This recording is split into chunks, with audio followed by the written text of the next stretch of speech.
नमस्कार दोस्तों, स्वागत है आपका अपने चैनल स्टडी 7 to 8 में। ये video lecture historical background of constitution या जिसको बोलते हैं कि ऐतिहासिक पृष्ठभूमि लेक्चर सीरीज का ही वीडियो है। और इसके पहले के वीडियो जो हैं वो आ चुके हैं, आपको डिस्क्रिप्शन में मिल जाएंगे। इसके पहले का मतलब 1773 से 1858 तक के जो लेक्चर हैं, जो भी रेगुलेटिंग एक्ट या जो है चार्टर एक्ट आए हैं, उनको डिस्क्रिप्शन किया जा चुका है। वो पिछले वीडियोस में है, वीडियो नंबर 4 तक में है, 3 तक वीडियो में है और चौथे वीडियो में रिवीजन किया गया है क्वेश्चन के थ्रू। लिंक सभी वीडियोस का आपको डिस्क्रिप्शन में मिल जाएगा। तो आइए आज पढ़ते हैं हम लोग जो है Indian council act 1861। Indian council act 1861 का मतलब है भारतीय परिषद अधिनियम 1861। अब क्या हुआ था कि देखिए 1858 में जब ब्रिटिश वो थी ब्रिटिश कंपनी थी, उसका कोलैप्स हो गया था, मतलब ख़त्म हो गई थी कंपनी को, कोलैप्स कर दिया गया था। तब ब्रिटेन की गवर्नमेंट ने अपने अंडर में पूरी तरीके से शासन यहाँ का ले लिया था। ठीक है, तो उस समय जो है इसको कैनिंग को वायसराय बनाया गया था। कैनिंग के वायसराय के समय ही फिर उसमें और सुधार करके एक इंडियन काउंसिल एक्ट आया। इंडियन काउंसिल एक्ट क्यों लाया? क्योंकि देखिए 1857 की क्रांति से उन लोगों को एक चीज अच्छी तरीके से समझ में आ चुकी थी कि अगर भारत में शासन करना है तो इस तरह का, जैसे 1857 की म्यूटिनी हुई है, 1857 का विद्रोह हुआ है, इस तरीके का दोबारा विद्रोह नहीं होना चाहिए, वरना हम यहाँ पे शासन नहीं कर पाएंगे।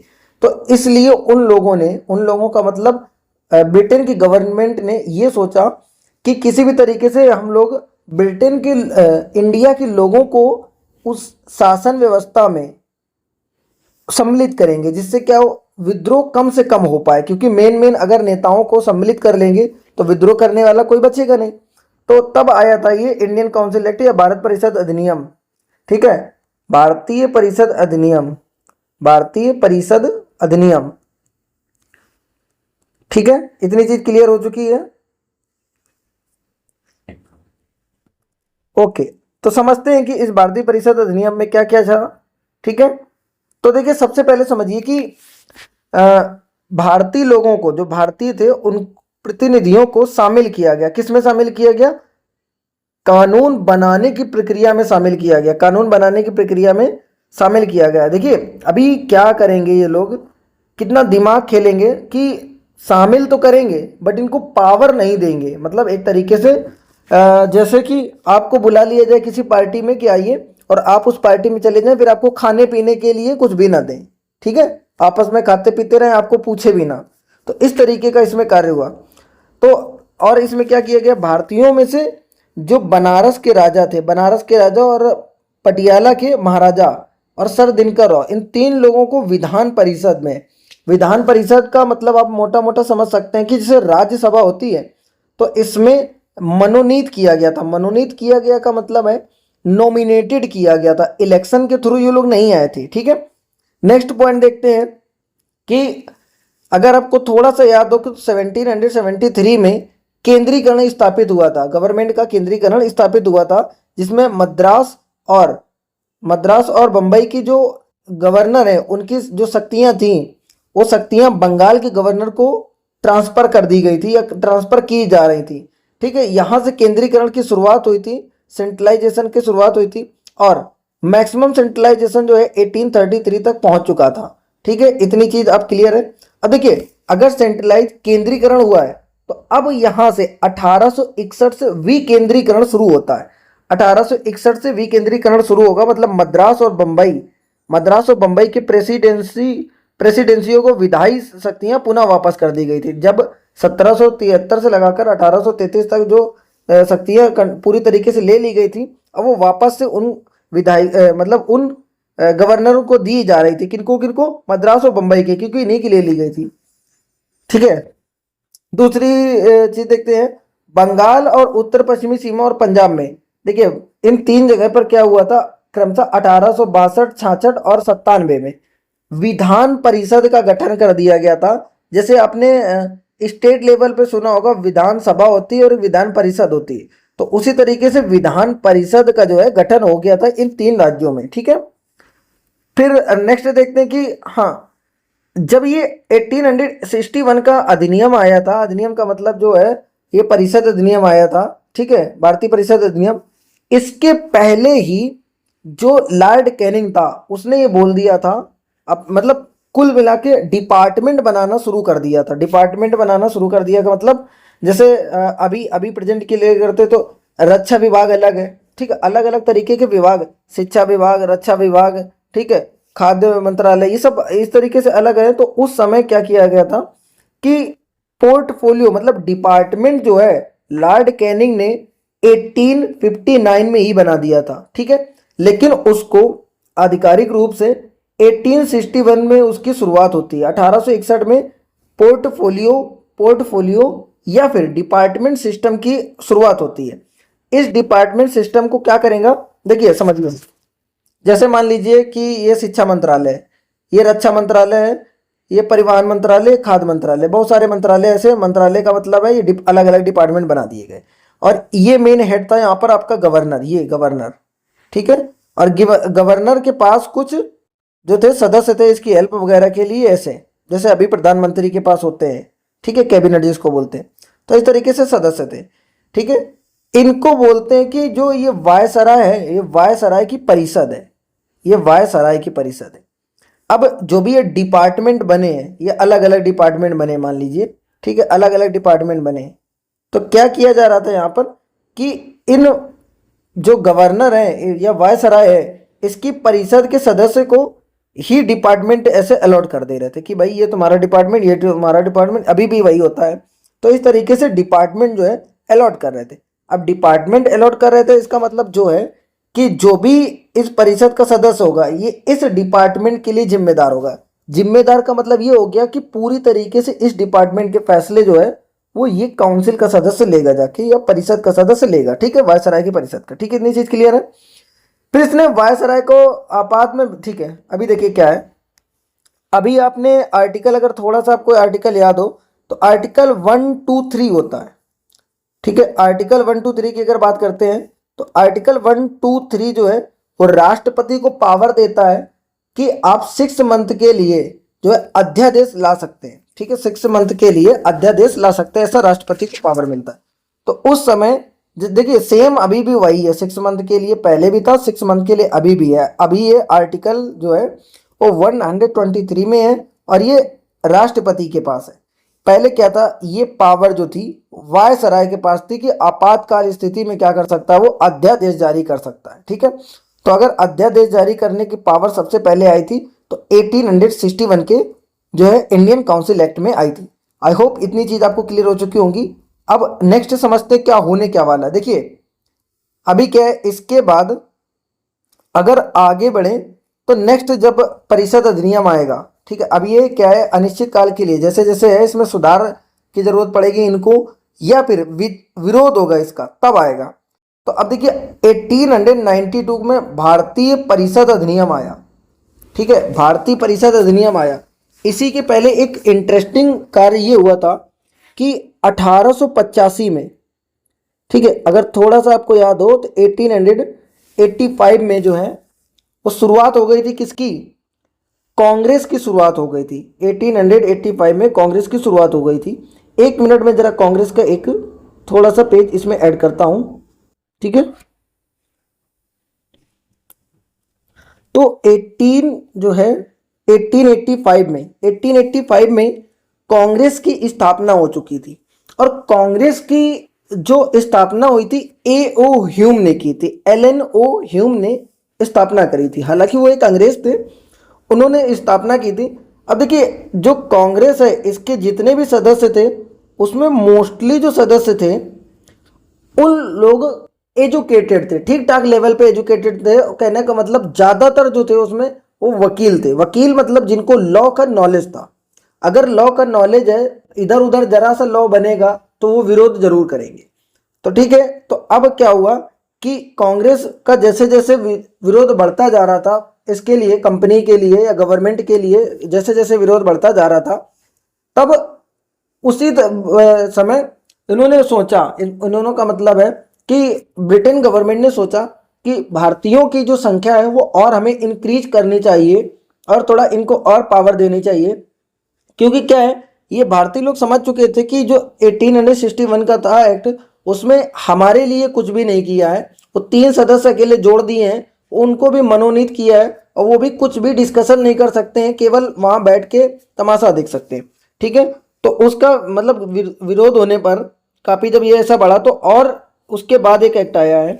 फिर देखिए उस समय आया आपका 1892 का भारतीय परिषद अधिनियम, 1892 का भारतीय परिषद अधिनियम आया। अब देखिए क्या किया जाएगा, आप सोचिए जरा कि जो पहले नहीं हुआ उससे थोड़ा सा शुरुआत की जाएगी, हो सकता है सदस्यों की संख्या बढ़ाई जाए, कुछ पावर देने की कोशिश की जाए। ठीक है, तो आइए समझते हैं एक एक पॉइंट्स को। देखिए 1892 का जो भारत परिषद अधिनियम आया था, उसमें जो प्रांतीय परिषद है, अब प्रांत वगैरह क्या होते हैं इसको थोड़ा सा समझ लेते हैं। ठीक है, एक बार प्रांतों को समझने की कोशिश करते हैं। एक बार फिर से मैं एक इसमें ऐड करना चाहूँगा थोड़ा सा। सबसे पहले थोड़ा प्रांतों को समझने की कोशिश करते हैं। आप इस मैप को देखिए, ये जब डिवाइड नहीं हुआ था इंडिया, कहने का मतलब आज़ाद नहीं हुआ था, उस समय का ये जो है मैप है।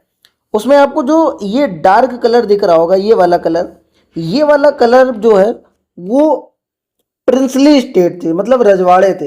ये रजवाड़े क्या थे कि एक तरीके से इंटरनली आजाद थे, आंतरिक रूप से आजाद थे, मतलब अपने राज्य के अंदर क्या करें, कैसे रूल चला रहे हैं, इसके ऊपर कोई भी शासन जो कंट्रोल नहीं था गवर्नमेंट का। बस ये है कि इनको बाहर के जो मैटर है उसमें बोलने का अधिकार नहीं था, तो इसलिए इनको कोई प्रॉब्लम नहीं थी, क्योंकि बाहर क्या हो रहा है इनसे कोई मतलब नहीं था इनको।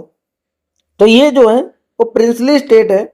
अब प्रिंसली स्टेट के अलावा जो ये आपको येलो कलर दिख रहा है, ये जो था वो ब्रिटिश इंडिया था, कहने का मतलब जो ब्रिटेन गवर्नमेंट डायरेक्ट कंट्रोल कर रही थी। ठीक है, तो इन्हीं को बोलते हैं हम लोग जो है प्रोविंशियल, इन्हीं को प्रोविंशियल बोलते हैं या प्रांत बोलते हैं, इन्हीं को प्रांत बोला जाता है। ठीक है, तो अभी क्या है, आगे की तरफ थोड़ा देखते हैं। अब क्या इसमें प्रॉब्लम है कि जो प्रांतीय विधान परिषद थे, अब आपको समझ में आया प्रांतीय का मतलब कहाँ पे, जहाँ पे डायरेक्ट ये जो है शासन गवर्नमेंट कर रही थी। ठीक है, अदर कोई इंडियन मेंबर नहीं था।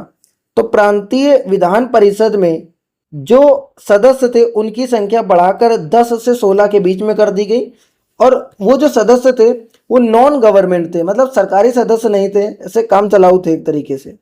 ठीक है, और क्या किया गया कि विधान परिषद में कार्यों में वृद्धि कर उन्हें, अब देखिए यहां पर इस पॉइंट को ध्यान से देखिए, पहले क्या था, बजट पर बहस करने का कोई भी अधिकार नहीं था, मतलब क्या बजट आ रहा है भारत के लिए, ठीक है, उस पर कोई भी अधिकार नहीं था। लेकिन जब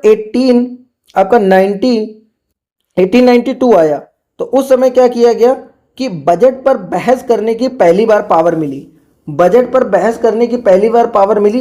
लेकिन क्या है कि उनको जो है अनुपूरक प्रश्न पूछना अलाउ नहीं था, अनुपूरक मतलब सप्लीमेंट्री क्वेश्चन पूछना अलाउ नहीं था। अब सप्लीमेंट्री क्वेश्चन क्या होते हैं, अब जैसे मैं समझता हूं कि आप देखिए ध्यान से, ये मान लीजिए मैं हूं, ठीक है, ये मैं हूं और ये आप हैं,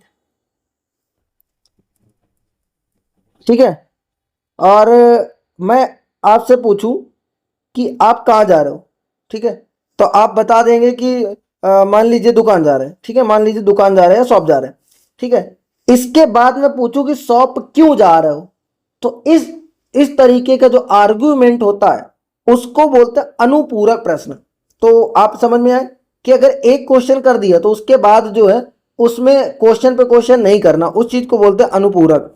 तो इसमें क्या किया गया था, बजट पे बहस करने की अनुमति तो दे दी गई थी कि ठीक है बजट पे डिस्कशन कर सकते हैं, ठीक है, बजट पे डिस्कशन कर सकते हैं, लेकिन क्या है कि आप अनुपूरक प्रश्न नहीं पूछेंगे, अनुपूरक प्रश्न मतलब डिस्कशन नहीं करेंगे उसके बाद ज़्यादा। और जो कार्यपालिका होगी उसका उत्तर देने के लिए भी, थोड़ा उत्तर देने का मतलब ये है कि एक तरीके से हेल्प करने के लिए थोड़ा सा इनको अलाउ किया। तो देखिए अभी भी ज़्यादा पावर इनको कुछ दी नहीं जा रही है। एक तो बजट पे बहस कर सकते हैं, सिर्फ बहस कर सकते हैं, लेकिन उसका कुछ कर नहीं सकते। एक तो बजट पे बहस कर सकते हैं, दूसरा क्या करा जा सकता है कि दूसरा यहाँ पर सदस्यों की संख्या बढ़ा दी गई है, जो गवर्नमेंट नॉन गवर्नमेंट सदस्य थे उनकी संख्या बढ़ा दी गई। और क्या हुआ है, और इसमें देखिए जो पर ये नगर पालिका और विश्वविद्यालय या व्यापार संघ वगैरह थे, ठीक है, इसमें क्या है, इसके जो सदस्य थे प्रांतीय विधान परिषदों को, ठीक है, गवर्नर और इन सदस्यों की नियुक्ति करते थे। जो गवर्नर थे वो इन सब की नियुक्ति करते थे। कहने का मतलब है कि यहाँ पर इलेक्शन का वगैरह का कोई प्रावधान नहीं है, डायरेक्ट ही नॉमिनेट कर रहे हैं एक तरीके से, ठीक है। और अब क्या है कि इसमें देखिए मेन आपको इसमें याद रखने क्या है, इंडियन काउंसिल एक्ट जो था आपका 1892 में, उसमें याद रखने की बात इतनी है आपकी कि इसमें बजट पर बहस करने का अधिकार प्राप्त हुआ था पहली बार, ठीक है। अगर कभी भी देखिए इसमें से क्वेश्चन इतना ही बनेगा कि बजट पर बहस करने का अधिकार किस अधिनियम में या कब प्राप्त हुआ, तो इंडियन काउंसिल एक्ट आया था 1892 का, जिसमें बजट पर बहस करने का अलाउ किया गया था पहली बार। जो भारतीय सदस्य जो होते हैं वो विधान परिषद में जो है शामिल हो रहे थे उनको, ठीक है। लेकिन अनुपूरक प्रश्न पूछना मतलब सप्लीमेंट्री क्वेश्चन पूछना अलाउ नहीं था अभी भी। अब क्या है नेक्स्ट, इसके बाद देखिए क्या होता है यहाँ पर कि 1892 का आ गया। अब जो है बंगाल विभाजन होता है, ठीक है, बंगाल विभाजन जो है तो आपका 1905 में 16 अक्टूबर 1905 को बंगाल विभाजन होता है। अब थोड़ा सा बंगाल विभाजन को समझ लेते हैं। इसमें क्या किया गया था कि देखिए जैसे ही 1885 का जो था एक्ट, जो 1885 में कांग्रेस की स्थापना हुई थी, तो इसमें हिंदू मुस्लिम ये सब लोग जो थे वो मिलकर कार्य कर रहे थे। तो किसी तरीके से उन्होंने सोचा कि अगर इनकी एकता को तोड़ना है तो मुझे क्या करना है कि पहले इन दोनों को आपस में अलग करना पड़ेगा, क्योंकि उस समय क्या है कि काफ़ी जो है इनका ईस्ट इंडिया कंपनी, तो ईस्ट इंडिया कंपनी या ब्रिटेन की गवर्नमेंट का काफ़ी विरोध हो रहा था। विरोध क्या, कहीं ये जबरदस्ती टैक्स वसूल रहे हैं, कहीं कुछ कर रहे हैं, तो अपने हक के लिए लोग जो है आवाज़ उठा रहे थे और आज़ादी प्राप्त करने के लिए। दूसरी बात तो इसमें क्या है कि इन लोगों ने सबसे पहले क्या किया, बंगाल में जिस एरिया में मुस्लिम रहते थे उनको और जिस एरिया में हिंदू रहते थे उनको उनको दो पार्ट में डिवाइड कर दिया गया, ठीक है, दो पार्ट में डिवाइड कर दिया, जिसको बोलते हैं ये यहाँ पे बंगाल का विभाजन बोला जाता है। बंगाल के विभाजन में क्या, एक पूर्वी बंगाल बन गया था, एक पश्चिमी बंगाल बन गया था। अब पूर्वी बंगाल में क्या सीन है और पश्चिमी बंगाल में क्या सीन है, इसको 2 मिनट के लिए समझ लेते हैं। देखिए आपका जो पश्चिमी बंगाल है उसमें आपका दार्जिलिंग, देखिए दार्जिलिंग, बिहार, उड़ीसा ये सब जो है आते हैं। कैपिटल क्या थी उस समय, उसकी कैपिटल कोलकाता या कलकत्ता बन गई थी। जनसंख्या 5 करोड़ 40 लाख के समथिंग थी, ठीक है। इसमें से मुसलमान जो कम थे, हिंदू ज़्यादा थे। इतनी चीज़ क्लियर हुई कि जो पश्चिम वाला एरिया था, ठीक है, जो पश्चिम वाला एरिया था बिहार, उड़ीसा और ये दार्जिलिंग वाला एरिया, इसमें क्या है हिंदुओं की संख्या ज़्यादा थी और मुस्लिमों की संख्या जो कम थी। वही जो पूर्वी बंगाल है, पूर्वी बंगाल है, अभी अगर आधुनिक बात करें तो बांग्लादेश से आप समझ सकते हैं। तो बांग्लादेश में क्या, असम और बंगाल ये हिस्सा था। इसमें क्या है कि मुस्लिमों की संख्या थोड़ी ज़्यादा थी, हिंदुओं की संख्या भी थी 19-20, लेकिन मुस्लिम थोड़ा ज़्यादा थे। और देखा जाए तो इसकी जो राजधानी कैपिटल बनाई गई थी वो ढाका बनाई गई थी, ठीक है। तो इतनी चीज़ आपको क्लियर हो गई। अब जैसे ही बंगाल का विभाजन हुआ तो बंगाल के देखिए भारत से कोई भी नहीं चाहता था बंगाल का विभाजन हो, ठीक है। ये लोग आपस में ही फूट डालो करके मतलब राज करोगी नीति वाला कॉन्सेप्ट अपनाकर किसी तरीके यहाँ पर शासन करना चाहते थे। तो जब बंगाल विभाजन हुआ तो इसका खूब विद्रोह हुआ। उस समय जो है स्वदेशी आंदोलन वगैरह चले और मतलब काफ़ी ज़्यादा विद्रोह हुआ। और उसी समय क्या हुआ कि मुस्लिमों में सलीमुल्लाह और आगा खान ने, इन दोनों ने मिलकर जो है मुस्लिम लीग की स्थापना कर दी, ठीक है। 1505 में ये हुआ और इन लोगों ने 1506 में 30 दिसंबर 1506 ढाका में देखिए मुस्लिमों की संख्या ज़्यादा थी। जो है पूर्वी जो था बंगाल था विभाजन के समय, पूर्वी बंगाल में मुस्लिमों की जो संख्या थी ज़्यादा थी। तो मुस्लिम लीग की स्थापना हो गई। आगा खां और सलीमुल्लाह ने दोनों ने मिलकर स्थापना कर दी। अब मुस्लिमों की तरफ से भी एक तरीके से एक पार्टी बनकर आ चुकी है जो है मुस्लिम लीग, और जो एक पार्टी है कांग्रेस, वो हालांकि दोनों का नेतृत्व कर रही है, हिंदुओं का भी और मुस्लिमों का भी, लेकिन अब क्या दो पार्टियां कंपटीशन में आ चुकी है। तो जब खूब विद्रोह हो रहा है, इसका बढ़ चढ़ के सबने भाग लिया, इसका विद्रोह किया, तो उस समय क्या है कि देखिए आप समझिए जरा, एक आया था आपका 1892 में, इसके पहले जो आया आपका 1861 में। देखा जाए मोटा मोटा 30 से 31 साल लग गए अगला ये जो है एक्ट लाने में। लेकिन यहाँ पर इतना विद्रोह बढ़ रहा था, विरोध हो रहा था, रेगुलर कुछ ना कुछ अनशन कहीं कुछ हुआ करता था। तो उस कंडीशन में इन्होंने जल्द ही जो है 1909 में एक अगला जो है अधिनियम पारित कर दिया। अब देखिए ध्यान से क्या हो रहा है कि एक बार क्या है इसका विद्रोह हो रहा था, जिसकी वजह से जो है हालांकि बाद में बंगाल विभाजन को रद्द भी कर दिया गया था। अब देखिए क्या हो रहा है, ध्यान से समझिएगा कि जब अब विद्रोह बढ़ रहा है, ये लोग समझ रहे हैं कि हिंदू मुस्लिम जो है बंटवारे से कुछ तो बेनिफिट हुआ, क्योंकि काफी जो है संघर्ष बढ़ गया है अब दोनों के बीच। तो ये और उस पैतरे को चलेंगे। आप देखिए समझिए, आपका एक कोई फार्मूला अगर वर्क कर जाता है तो आप फिर से जो है दूसरा फार्मूला लगा, मतलब वही फार्मूला एक बार फिर से ट्राई करते हैं कि फिर से हो सकता है वर्क करे। तो इस समय जो है इन लोगों ने फिर से एक यही फार्मूला जो है अपनाया। जब आया था आपका 1909 का भारत परिषद अधिनियम या इंडियन काउंसिल एक्ट ऑफ 1909। अब इसको क्या एक और नाम से जानते हैं, मार्ले मिंटो सुधार। मार्ले का मतलब भाई नाम में तो बहुत कुछ रखा है, लेकिन इसको समझते हैं। जो मार्ले थे, ये लार्ड वार्ड गलत है इनके लिए, जो मार्ले थे वो भारत के राज्य सचिव थे, और जो ये मिंटो थे, मिंटो ये वायसराय थे उस समय। तो मार्ले मिंटो इसलिए रिफॉर्म बोला जाता है, मार्ले मिंटो रिफॉर्म बोला जाता है। ठीक है, तो इतनी चीज आपको क्लियर हुई। अब क्या किया गया देखिए, जहां सदस्य जो थे 16 तक थे, सीमित थे, 6 से 16 कर दिए गए थे, वहीं अब सदस्यों की संख्या 16 से 60 हो चुकी थी। सरकार बनाने में या केंद्रीय परिषद, देखिए अभी जो आप देख रहे थे वो विधान परिषद थी, वो स्टेट लेवल की थी। स्टेट लेवल का मतलब प्रांतीय विधान परिषद थी। अब केंद्रीय परिषद में सरकारी बहुमत को बनाए रखा गया, लेकिन सरकारी बहुमत का मतलब जो अंग्रेज थे उनको ज्यादा, मतलब वो सदस्य ज्यादा थे, जबकि जो प्रांतीय परिषद थी इसमें गैर सरकारी सदस्य मतलब नॉमिनेटेड वाले जो इंडियन सदस्य थे उनको ज्यादा संख्या बढ़ाएगी। अब देखिए पिछली बार क्या हुआ 1892 में कि बजट पर बहस करना अलाउ किया गया था। इस बार क्या किया गया कि बजट पर बहस करना तो चलो अलाउ हुआ, और साथ में अनुपूरक प्रश्न पूछना भी अलाउ कर दिया गया कि ठीक है, अनुपूरक प्रश्न मतलब आप सप्लीमेंट्री क्वेश्चन जो है वो भी डिस्कस कर सकते हैं। ठीक है, इतना हो गया। अब क्या करेंगे, लेकिन जो विदेशी मामले वगैरह हैं उस पर बोलने का भी अधिकार नहीं था। और क्या हुआ इसमें कि पहली बार किसी भारतीय को जो है, देखिए अभी मैंने बताया था जैसे कि यहाँ पर जो है वायसराय है और इसके पास बहुत सारी ऐसी कैबिनेट इसकी बनी हुई जिसको बोलते हैं वायसराय की परिषद। ठीक है, तो यहाँ पर हमेशा अंग्रेज ही जो थे वो रहते थे। पहली बार सत्येंद्र प्रसाद सिन्हा जो थे वो गवर्नर की जो कार्य परिषद थी, ये वाली गवर्नर की कार्य परिषद थी, इसके सदस्य बने थे। इस कार्यपालिका के परिषद के सदस्य बने थे। पहले भारतीय ऐसे हुए सत्येंद्र प्रसाद सिन्हा जो गवर्नर की कार्यपालिका परिषद के सदस्य बने थे। ठीक है, इतनी चीज क्लियर हुई आपको। वही नेक्स्ट पॉइंट की बात करते हैं तो देखिए यहाँ पर सांप्रदायिक चुनाव का बात की गई। सबसे पहले सांप्रदायिक चुनाव जो है वो लाया गया, लॉन्च किया गया। सांप्रदायिक चुनाव का मतलब ये है कि जहां मुस्लिम एरिया है वहां पर कैंडिडेट भी जो इलेक्शन लड़ने वाला है वो भी मुस्लिम होगा, और वोटर्स जो होंगे वो भी सारे मुस्लिम होंगे। मतलब कि अगर हिंदू है तो वो मुस्लिम को वोट नहीं दे सकता है। ठीक है, तो इस चीज को बोलते हैं सांप्रदायिक प्रतिनिधित्व। तो पहली बार सांप्रदायिक प्रतिनिधित्व जो है चालू किया गया था। जो और ये मिंटो जो थे, ये मिंटो चिंटो जो थे ना, यही सांप्रदायिक निर्वाचन के जनक माने जाते हैं।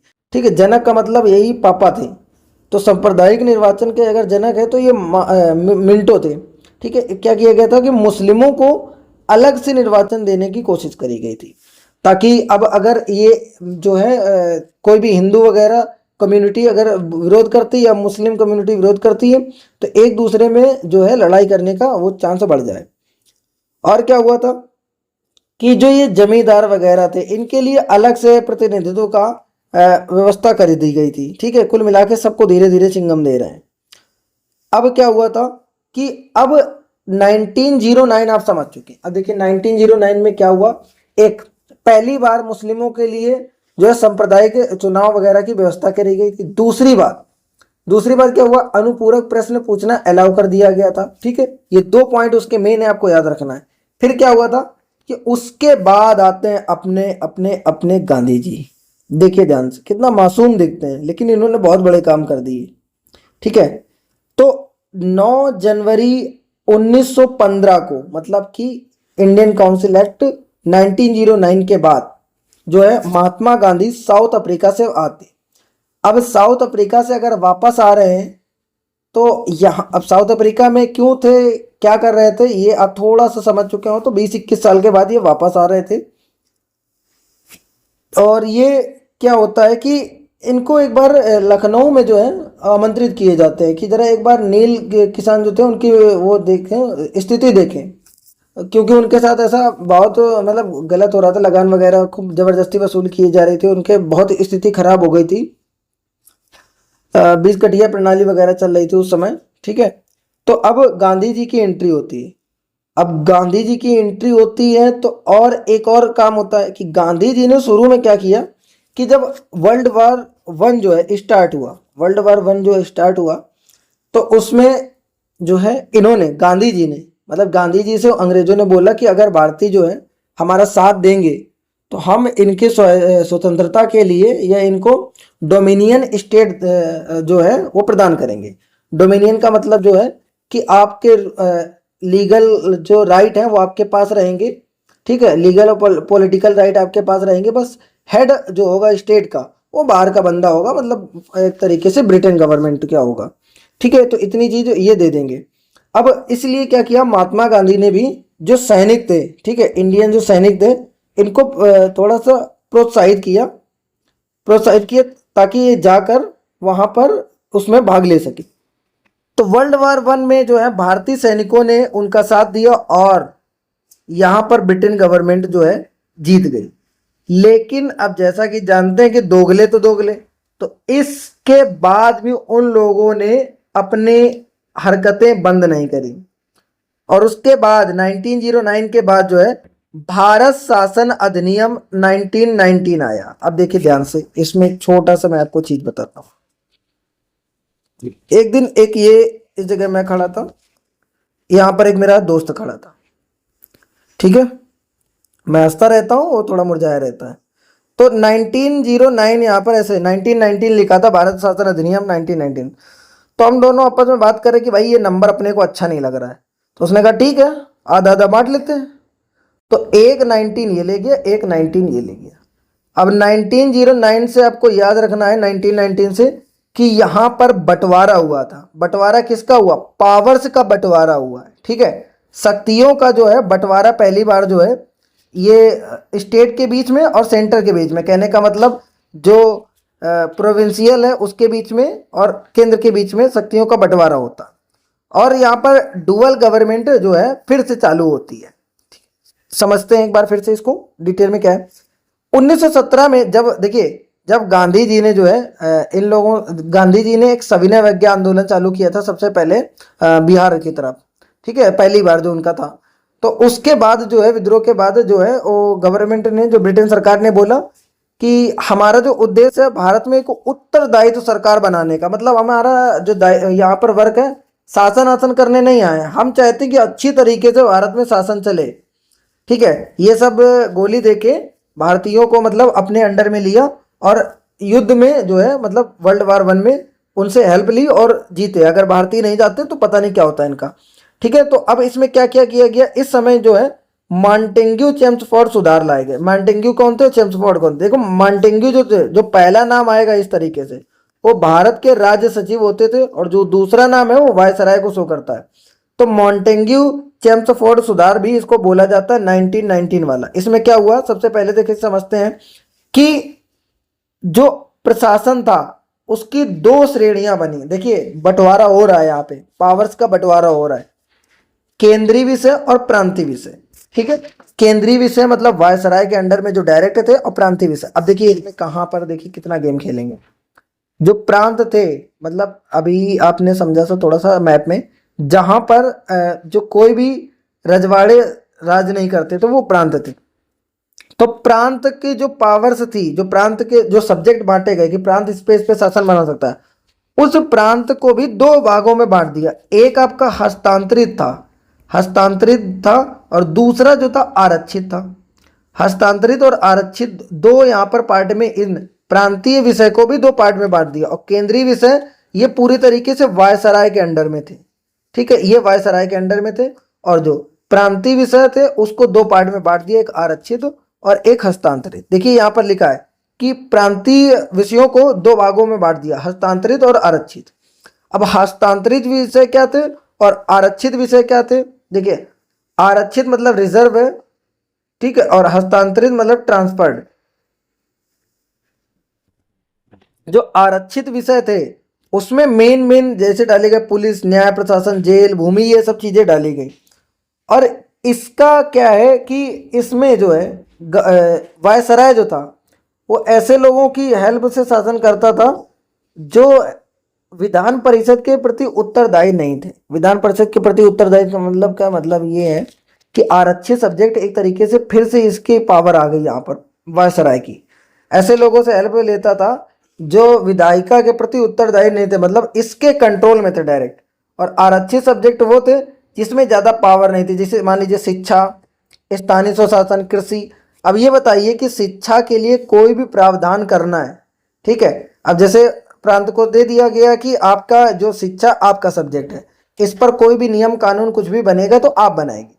तो अब बताइए शिक्षा पर अगर इनको कुछ बनाना है या कुछ फॉर्मेलिटी करनी है तो उसके लिए ज़रूरत होगी पैसे की। और पैसे वाला या वित्त वाला पूरा गेम जो है अभी भी ये वायसराय के अंडर में है। इसका मतलब इस तरीके, और कृषि के लिए कुछ करना है, देखिए कृषि पे अगर टैक्स लगेगा तो वायसराय लेगा, कृषि के लिए कुछ करना है तो प्रांत करेगा। अब कैसे हो जाएगा? बिना पैसे के कैसे हो जाएगा? एक तरीके से यहाँ पर ये लोग नियमों को इस तरीके से बना रहे थे कि अगर जरा से चूक कर देना तो कोई समझ ही ना पाए कि इसमें क्या है। लेकिन इतने पढ़े लिखे यहाँ पर लोग जो थे वो थे उस समय जो इन सब चीज़ों को समझते थे। और काफ़ी लोगों को तो पहले से पता चल रहा था कि क्या होने वाला है। गांधी जी जो थे ना उनको एक एक स्टेप पता था कि इनके दिमाग में क्या चल रहा है। अब देखिए अंग्रेजों ने शुरुआत कहाँ से करी कि नियमों के द्वारा, नियमों के मतलब है जो एक्ट वगैरह बना के लीगली रूप से हम लोगों को जो है वो दास बनाया। दास का मतलब पूरी तरीके से दास नहीं थे, लेकिन लीगली रूप से हम लोगों को जो है अपने अंडर में ले रखा था, ट्रैप में फंसा रखा था। तो वो बलपूर्वक तो तब फंसाते। अभी देखिए एक छोटा सा एग्जांपल आपको देते हैं। अगर आपने इस समय किसी का मर्डर कर दिया तो क्या होगी? जेल होगी। उस समय आप मर्डर कर देते तो क्या होती? तो भी जेल होती। इसका मतलब अभी के शासन और उस समय के शासन में अंतर नहीं था। गेम बस इतना है दोस्त कि अभी इंडिया के ही पूरे सदस्य जो हैं वो यहाँ पर शासन कर रहे हैं। उस समय थे अंग्रेज थे। अभी कोई नियम तोड़ेंगे तो भी फाइन लगेगा या आपके ऊपर कुछ कार्रवाई होगी लीगली, और उस समय करते तो अभी आपके ऊपर लीगली कार्रवाई होती, ठीक है। तो जब लीगली रूप से हम लोगों को अपने ट्रैप में फंसा रखा है तो लीगली रूप से, ठीक है, ही कानूनी रूप से ही हम लोग जो है उनसे पीछा भी छुड़ा सकते हैं। क्योंकि डायरेक्ट जो है उन लोगों ने डायरेक्ट बंदूक के दम पर तो हम लोगों को वो नहीं बनाया है। नियम बनाते थे, उस नियम को ना मानो उसके बाद जो है वो लगाते थे। हालांकि उनके नियम जो थे ज़्यादा ही क्रूर है, लेकिन अगर अभी भी गवर्नमेंट के देखेंगे ना तो बहुत से नियम जो ऐसे हैं जो आपको बिल्कुल सेम वैसे ही मिलते हैं। काफ़ी सारे ऐसे नियम हैं, ठीक है। तो समझते हैं, ये सब तो राजनीति है, चलती रहती है। तो यहाँ पर देखिए क्या है कि हस्तांतरित तो सब जो थे प्रांतीय विषय को दो पार्ट में फिर से डिवाइड कर दिया गया था। आपका हस्तांतरित वाला था और आरक्षित वाला, दो पार्ट में डिवाइड कर दिया गया था, ठीक है। जो हस्तांतरित वाला था वो लेस पावरफुल चीज़ें थी और जो आरक्षित वाला था, रिजर्व वाला था, वो ज़्यादा पावरफुल चीज़ें थी और वो भी इनडायरेक्टली जो है वो वायसराय के अंडर में थी। यहाँ पर वही सब कहानी लिखी हुई है, आप रोक के पढ़ सकते हैं, मैंने आपको समझा दिया है। तो द्वैशासन की शुरुआत हुई थी, अभी मैंने बताया आपको 1919। इससे दो चीज़ें आपको याद रखनी है, ठीक। 19 इसको मिल गया, 19 इसको मिल गया। दो लोगों को अगर मिल गया है, जैसे दो पार्ट में इसको डिवाइड कर सकते हैं। तो एक तो यहाँ पर विषयों का जो था वो पावर्स का बंटवारा हुआ था, केंद्रीय विषय और प्रांतीय विषय में बंटवारा हुआ था। दूसरा द्वैशासन स्टार्ट हुआ था, द्वैशासन जो है स्टार्ट हुआ था यहाँ पे, ठीक है। अब नेक्स्ट पॉइंट देखते हैं क्या लिखा है कि इसमें पहली बार क्या किया गया, द्विशासन व्यवस्था की स्थापना करी गई। द्विशासन का मतलब यहाँ पे लोकसभा और राज्यसभा का कॉन्सेप्ट जो है वो आया था। लोकसभा और राज्यसभा का कॉन्सेप्ट आया, द्विशासन की स्थापना करी गई। प्रत्यक्ष निर्वाचन की व्यवस्था करी गई थी। और क्या किया गया था, जिसे आपने देखा था कि 1909 में 1919 का जो आया था, ठीक है, सांप्रदायिक जिसमें इलेक्शन दिया गया था, उसमें उसको और विस्तार किया, मतलब और ज़्यादा लड़ाने की कोशिश करी और जो पहले सिर्फ मुस्लिमों हिंदुओं के बीच में संप्रदाय के चुनाव था, अब उसको सिखों को भी दे दिया, और जो भारत में ईसाई थे उनको भी दे दिया, और जो आंग्ल भारतीय थे, आंग्ल भारतीय का मतलब जो है कि ऐसा भारतीय जैसे मान लीजिए कि फीमेल है वो इंडियन है और जो मेल है वो फॉरेनर है, उनसे जो संतान होगी वो आंग्ल भारतीय, तो उनको भी दे दिया। और जो यूरोपीय रह रहे थे उनको भी अलग से निर्वाचन का है कॉन्सेप्ट दे दिया कि निर्वाचन प्रणाली अलग से उनके लिए उपलब्ध करा दी। मतलब पहले केवल दो ही धर्मों के बीच में लड़ाई करवा रहे थे, अब ये सबके बीच में लड़ाई करवाने के लिए सोचने लगे थे। ठीक है। अब जो और दूसरी चीज क्या है कि जो वायसराय की कार्यकारी परिषद थी, अभी ये देखिए यहाँ पे बताया था, ठीक है, उसमें 6 सदस्यों में से 3 सदस्य का भारतीय होना अब कंपलसरी कर दिया गया। पहले क्या था, केवल एक बने थे, डॉक्टर जो है सत्येंद्र प्रसाद सिन्हा जो थे वो बने थे। अभी क्या है कि 3 सदस्य जो होंगे वो भारतीय होंगे, इतना कर दिया गया। और क्या किया गया, हाँ इलेक्शन, अगर देखिए अगर इलेक्शन होगा, डायरेक्ट इलेक्शन होगा, यहाँ पर देखिए लिखा है कि अगर इलेक्शन होगा, प्रत्यक्ष निर्वाचन मतलब डायरेक्ट इलेक्शन होगा, जो पब्लिक है वो चुनेगी, तो डायरेक्ट इलेक्शन ऐसे सबको तो दे नहीं दिया होगा, तो के इलेक्शन में जो वोट डालने का पावर है कुछ सीमित लोगों को दिया था। सीमित लोग कौन, जो संपत्ति वाले मतलब पैसे वाले थे, या जो टैक्स जो है पे करते थे, टैक्स पे करने वालों को या संपत्ति वालों को, उन्हीं को ही जो है वो दिया गया था स्टेटस कि आप इलेक्शन में पार्टिसिपेट कर सकते हैं, मतलब वोट दे सकते हैं। ठीक है, गरीबों के लिए नहीं था। 1% जो भी जितनी भी आबादी है उसे 1% लगभग जो जनसंख्या थी वही केवल इलेक्शन के लिए वैलिड थी, 1% से भी कम थी, इतनी वैलिड थी। ठीक है। और क्या हुआ यहाँ पर कि एक भारत के उच्चायोग के लिए जो है एम्बेसडर जो आप सुनते हैं, उसके लिए जो है कार्यालय का सृजन किया गया। कहाँ पे, लंदन में। लंदन में उस कार्यालय का सृजन किया गया। और एक काम किया गया, लोक सेवा आयोग का गठन हुआ। लोक सेवा का आयोग का गठन मतलब ये जो यूपीएससी आप जानते हैं ना, इसी का गठन हुआ था सबसे पहले हुआ 1919 एक्ट के तहत हुआ था। 1926 में सिविल सेवकों की भर्ती के लिए केंद्रीय लोक सेवा आयोग मतलब सेंटर लेवल पर जो है इसका स्थापना करी गई थी, एक आयोग बनाया गया था, केंद्रीय लोक सेवा आयोग का गठन हुआ था। कब हुआ था, 1926 ईस्वी में हुआ था। किस अधिनियम के तहत हुआ, तो 1919 का जो है भारतीय परिषद अधिनियम आया था, उसके तहत हुआ था। अब और क्या किया गया कि जो केंद्र का बजट था और राज्य का बजट था, अब उनको अलग कर दिया गया। केंद्र और राज्य का बजट अलग। देखिए क्या क्या हो रहा है अब, 1919 को अगर दो हिस्सों में डिवाइड कर रहे हैं तो देखिए विधान परिषद में नहीं, दो मतलब सदन का स्थापना हुई, राज्यसभा और लोकसभा का कॉन्सेप्ट आया। ठीक, प्रांत और केंद्र के बीच में शक्तियों का बंटवारा हुआ। और क्या हुआ, केंद्रीय बजट और राज्य बजट को अलग कर दिया गया, इतना हुआ। और एक चीज हुई थी, क्या हुआ था, डुअल गवर्नमेंट, द्विशासन प्रणाली की शुरुआत हो चुकी थी। ठीक है, तो यहां तक समझ लिए हैं। अब जो है अगला क्या है, अब जब इतना कर दिए हैं तो जितने भी रजवाड़े थे ये भाई मुंह फुला के बैठ गए कि देखिए उनके लिए ये कर रहे हैं, वो कर रहे हैं, इलेक्शन की व्यवस्था कर रहे हैं, हमारे लिए क्या कर रहे हैं। तब उन्होंने कहा भाई इतना टेंशन ना लो, सब तुम्हारा ही है। सब तुम्हारे का मतलब एक अलग से चैम्बर बनाया जिसको बोलते हैं नरेंद्र मंडल। इसमें क्या है, चैम्बर ऑफ, इसको बोलते हैं चैम्बर ऑफ प्रिंसेस। इसमें जितने भी रजवाड़े थे वही सब यहाँ पे बैठ के, कोई चाय पी रहा, समोसा खा रहा, बस यही चल रहा है यहाँ पे बकवास इनकी। ठीक है, मजे चल रहे हैं इनके भाई, कि इनको फुल इज्जत मिल रही, खूब खाने पीने की व्यवस्था मिल रही है और काम इनसे कुछ नहीं लिया जा रहा है। ठीक है, तो इस तरीके से चैम्बर ऑफ प्रिंसेस बनाया गया, तो सारे के सारे रजवाड़े इसमें थे। और चैम्बर का उद्घाटन 1921 में हुआ था। अब जानते हैं कि इनको बाद में ही करेंगे, पहले उनके लिए कर दिए जब इन्होंने बोला ऐसा क्या कर रहा हो। टोटल इसमें 20 सदस्य थे, जो 120 सदस्य थे और 108 राज्य के राजकुमार थे और 12 प्रतिनिधि जो थे अन्य राज्यों के थे। ठीक है, और इसका हेड जो है वो वायसराय रहेगा। इतनी चीज आपको क्लियर हो चुकी है। तो यहाँ से अपना जो है 1919 का इंडियन काउंसिल एक्ट जो है खत्म होता है। अगर आप नहीं समझ पाए तो एक बार मतलब वापस आप इसको रिपीट देख लेना। अभी क्या है, वीडियो थोड़ा लंबा हो रहा है, तो क्योंकि अभी और डिटेल में बता सकते हैं, लेकिन आप और ज़्यादा डिटेल में बताएंगे तो फिर आपका पढ़ने में मन नहीं लगेगा, क्योंकि ये कोई पेड वर्जन नहीं है। पेड वर्जन में आपने पैसा दिया होता तो आपका मन लगता है, पेड वर्जन नहीं होगा तो आपका मन नहीं लगेगा, फिर आपको लगेगा कि मैं फालतू की चीज़ें ज़्यादा पढ़ा रहा हूँ। ठीक है, हालांकि एक एक जो लाइन बोलता हूँ ना उनसे क्वेश्चन आए हुए हैं, आप एक बार क्वेश्चन पुराने देखिएगा, उनसे काफ़ी क्वेश्चन आए हुए हैं। ठीक है, अब यहाँ पर अगला जो आता है अगला आपका आता है भारत शासन अधिनियम। भारत शासन अधिनियम, ठीक है। Government of India act 1935, most and heaviest act, ठीक है, most powerful and heaviest act at this time.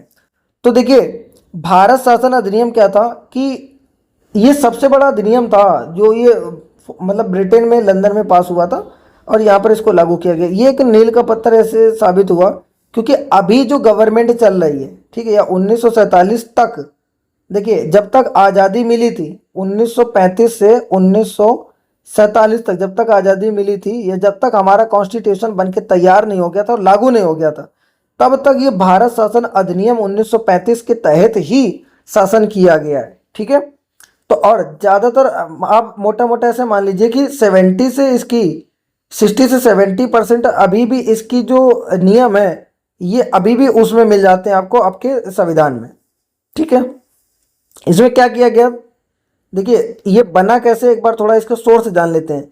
इसको बनने के लिए क्या है कि आना था 10 साल बाद, ये 1919 में जब आपका इंडियन काउंसिल एक्ट आया, तो अगला जो काउंसिल एक्ट आना था वो आना था इसके 10 साल बाद। अगर 10 साल आप इसमें काउंट करेंगे तो 1929 में आना था। लेकिन 1929 में आने के पहले ही जो है वो यहाँ पर क्रिप्स मिशन आता है, सॉरी साइमन कमीशन आता है। साइमन कमीशन को पहले ही भेज दिया जाता है 1927 में। इतना मतलब इतना विद्रोह हो रहा था कि क्या करेंगे। और 1927 में जो है आपका ये साइमन कमीशन आता है। साइमन कमीशन में क्या थे, 7 सदस्य थे और भारत के लिए अगर कुछ कानून बनना है उसकी जो है उसका मतलब वेरिफिकेशन करना है एक तरीके से, उसके बारे में आपको रिपोर्ट प्रस्तुत करनी है, तो कम से कम उसमें एक मेंबर तो भारतीय होना चाहिए था। लेकिन इसमें क्या है कि जो ये साइमन कमीशन था इसमें सारे के सारे सदस्य जो थे वो ब्रिटेन के थे, मतलब फॉरेनर थे, एक भी भारतीय नहीं था। अब भारत के लिए नियम बनाएंगे और भारतीय शामिल नहीं होंगे तो ये कौन सा नियम है, ठीक है। तो इसमें एक भी सदस्य शामिल नहीं था, इसलिए इस साइमन कमीशन का बहुत विद्रोह हुआ, मतलब बहुत ज़्यादा विरोध हुआ और इसी के चक्कर में जो है लाठीचार्ज में लाला लाजपत राय की मृत्यु हो गई थी विद्रोह करते समय। हालांकि एक जो पर्सन है, 2-3 पर्सन, वैसे मुझे अभी एग्जैक्ट नाम याद नहीं आ रहा है, लेकिन डॉक्टर भीमराव अंबेडकर जो थे इन्होंने क्या किया था कि साइमन कमीशन का सपोर्ट किया था, ठीक है। ये बहुत ही टॉप का क्वेश्चन है, कभी कभी आ जाता है क्वेश्चन कि साइमन कमीशन के पक्ष में निम्नलिखित में से कौन थे या कौन नहीं थे, इस तरीके का आएगा। तो जो डॉक्टर भीमराव अंबेडकर थे वो साइमन कमीशन के पक्ष में थे। अब देखिए इसने साइमन कमीशन ने जो है अपनी रिपोर्ट जो है वो प्रस्तुत कर दी। अपनी रिपोर्ट जैसे बना के दी 1928 में आए, ये अपनी रिपोर्ट इसने बनाकर दे दी मान लीजिए 30 में। अब इस रिपोर्ट को और जो है आपको याद होगा थोड़ा सा, अगर हिस्ट्री में पढ़ा होगा आप, गोल मेज सम्मेलन हुए थे, ठीक है, 3 गोल मेज सम्मेलन हुए थे, गोल मेज सम्मेलन हुए थे। उस सम्मेलन का निष्कर्ष निकाला गया और इसका साइमन कमीशन की रिपोर्ट ली गई और जो है एक वाइट पेपर निकाला गया कॉन्स्टिट्यूशन के लिए। इन सब चीज़ों को मिलाकर जो है ये भारत शासन अधिनियम 1935 लाया गया। इसमें क्या था कि इसमें उस समय 321 धाराएं थी। जैसे अभी आप आर्टिकल पढ़ते हैं ना, तो जो अपना कॉन्स्टिट्यूशन था मूल कॉन्स्टिट्यूशन, उसमें 395 जो है वो आर्टिकल थे। उसी तरीके जो ये भारत शासन अधिनियम आया था 1935 का, ठीक है, इसमें क्या था कि 10 अनुसूचियां थी और 321 धाराएं थी। अभी आप इनको आर्टिकल से संबंधित समझ सकते हैं, ठीक है। और क्या हुआ, अखिल भारतीय संघ की स्थापना करी गई। पहली बार वास्तविक रूप से जो पावर्स का बंटवारा हुआ है वो यहीं पर हुआ है। अभी जैसे आप पढ़ते होंगे समवर्ती सूची, राज्य सूची, संघ सूची, ठीक है। तो 1935 में पहली बार जो है रियल में पावर्स जो है डिवाइड हुई थी। उसमें बनाया गया एक संघीय सूची जिसमें 39 मतलब 39 जो सब्जेक्ट थे, राज्य सूची इसमें 54 सब्जेक्ट थे और जो समवर्ती सूची बनाई गई इसमें 36 जो विषय थे। तो अगर ये सूचियां जो है अलग अलग सब्जेक्ट बनाए गए थे, राज्य सूची, संघीय सूची, संवर्ती सूची। संघीय सूची जिस पर केंद्र सरकार जो है नियम बनाती है, राज्य सूची जिसमें राज्य सरकार नियम बनाती है, और संवर्ती सूची में दोनों लोग नियम बना सकते हैं। लेकिन अगर केंद्र ने नियम बनाया और राज्य ने नियम बनाया तो केंद्र का नियम थोड़ा ज़्यादा पावरफुल होता है। ठीक है, तो पहली बार जो है ये सूचियां बनी थी। और क्या हुआ, अवशिष्ट शक्तियां जो थी, अवशिष्ट शक्तियां का मतलब जो संघीय सूची, राज्य सूची, संवर्ती सूची में जो सब्जेक्ट नहीं लिखा हुआ है, मान लीजिए किसी चीज पे नियम बनाना है और तीनों पे नहीं है, तो वो पावर वायसराय को दी गई थी, उसी को बोलते हैं अवशिष्ट शक्ति। जैसे अभी देखिए कि अगर अभी ये संवर्ती सूची, राज्य सूची, संघीय सूची है, अब इसमें कोई ऐसा टॉपिक या ऐसा सब्जेक्ट आ जाता है, ठीक है, जिस पर नियम बनाना है लेकिन इन तीनों का वो विषय नहीं है, तो अभी क्या है, पार्लियामेंट मतलब संसद के पास जो है ये पावर होती है, अवशिष्ट शक्तियां अभी संसद के पास है। ठीक है, पहले किसके पास थी, वायसराय के पास थी 1935 में। और क्या हुआ, द्वै शासन व्यवस्था समाप्त कर दी गई। जो डबल शासन अभी 1919 में स्टार्ट हुआ था, प्रांत वाला और केंद्र वाला, उसको यहाँ पर फिनिश कर दिया गया। केंद्र में द्विशासन प्रणाली की स्थापना करी। केंद्र में जैसे देखिए अभी आप समझिए, स्टेट में एक द्विशासन, एक ये केंद्र है, एक स्टेट है। ठीक है, तो अगर यहाँ पर देखिए केंद्र में दो शासन कैसे, एक राज्यसभा, एक लोकसभा है, दो सदन है, दोनों अलग अलग यहाँ पर शासन करते हैं। ठीक है, तो यहाँ पर, और दूसरा यहाँ राज्य में भी विधान परिषद और विधानसभा होती है। तो केंद्र लेवल पर जो है वो डुअल गवर्नमेंट का स्टार्ट हुआ था, और राज्य लेवल पर मतलब प्रांतीय लेवल पर उसको समाप्त कर दिया गया था। ठीक है, अब जो छह कुछ राज्य थे उसमें से 5-6 राज्य, 11 में से जो 6 राज्य थे उसमें डुअल जो है वो द्विसदनीय व्यवस्था आरंभ की गई थी। अभी की तरह जैसे विधान परिषद और विधानसभा कुल 7 राज्यों में है, उसी तरीके से। और क्या किया गया था, जो दलित वर्ग थे और जो श्रमिक थे उनके लिए, दलित वर्ग श्रमिक के लिए अलग से थोड़ा व्यवस्था करी गई थी, अच्छी सीटें कर दी गई थी महिलाओं के लिए। दलित महिलाओं और श्रमिक वर्गों के लिए थोड़ा सा आरक्षित सीटें कर दी गई थी, मतलब रिजर्व सीटें कर दी गई थी, जैसे अभी भी रिजर्व सीटें हैं। और मताधिकार जो है अब थोड़ा उसको विस्तृत किया गया, मतलब अब पढ़े लिखे लोग भी इसमें शामिल होंगे, मतलब पढ़े लिखे लोग हो गए। अब पहले क्या था, सिर्फ टैक्स दे रहा है वो और बहुत ज़्यादा पैसे वाला वो 2 लोग थे। अब थोड़ा उसका विस्तार किया गया और 10% लोग किए गए थे, पहले कितने, 1% थे। और क्या हुआ था कि अब देखिए जब यहाँ पर इनका गेम खत्म होने वाला है तो ये लोग मनी को कंट्रोल करने के लिए कुछ ना कुछ तो बनाएंगे संस्था। तो मुद्रा को कंट्रोल करने के लिए, मतलब जो धन है उसको कंट्रोल करने के लिए भारतीय रिजर्व बैंक की स्थापना करी गई थी। भारतीय रिजर्व बैंक की स्थापना करी गई थी 1935 के एक्ट के तहत। और संघीय न्यायालय बनाया गया 1937 में। तो 1935 में वर्मा जिसको अभी हाल ही में म्यांमार कहते हैं, उसका एक्ट भी पारित हुआ था। मतलब भारत को बर्मा से अलग कर दिया गया था पूरी तरीके से 1935 के एक्ट के तहत। उसके बाद क्या हुआ, रेलवे के प्रशासन के लिए एक रेलवे प्राधिकरण की स्थापना की गई। देखिए रेलवे जो है आपको पता है कि 1853 से जो है वो स्टार्ट हो गया था। तो रेलवे को प्रशासन के लिए, उसको गवर्न करने के लिए, उसको मैनेज करने के लिए संघीय रेलवे प्राधिकरण की स्थापना की गई थी। उसके बाद क्या हुआ कि भारत के महालेखा परीक्षक की नियुक्ति का प्रावधान भी किया गया था। जो भारत के महालेखा परीक्षक होते हैं उनकी नियुक्ति का प्रावधान भी इसी के तहत किया गया था। तो यहाँ से हमारा हिस्टोरिकल बैकग्राउंड जो है कॉन्स्टिट्यूशन का, जब तक अंग्रेज रहे थे, जब तक उनका मेन जो है वो एक्ट आए थे, यहाँ से खत्म होता है। अब एक काम और हुआ था, अभी देखिए यहाँ तक 1935 तक हम लोग कंप्लीट कर चुके हैं। अब आपको जो है 1947 का जो भी आज़ादी के बाद आया है उसको हम लोग नेक्स्ट वीडियो में पढ़ेंगे। और साथ में जो भी इंटरिम गवर्नमेंट बनी, आंतरिक सरकार बनी है, उसके बारे में भी पढ़ेंगे नेक्स्ट वीडियो में। तो आप हिस्टोरिकल बैकग्राउंड के लास्ट स्टेप तक समझ लीजिए पहुंच चुके हैं, एंड में है। तो अगर अब तक आपने देखा है तो मैं चाहता हूं कि आप अब इस चैनल को सब्सक्राइब करें, क्योंकि अभी तक यूपी पीसीएस के लिए सबसे बेस्ट चैनल आपके पास यही रहने वाला है। इससे आपको इतने क्वेश्चन फंसेंगे जितने आपने पेड कोर्स में भी सोचा नहीं होगा। ठीक है, तो वीडियो को लाइक करें और अगर मन हो अभी भी सब्सक्राइब करने का तो कर दें भाई, पैसा वैसा नहीं लगता है, ठीक है। और इसी के साथ हम लोग वीडियो का समापन करते हैं। Thank you for watching.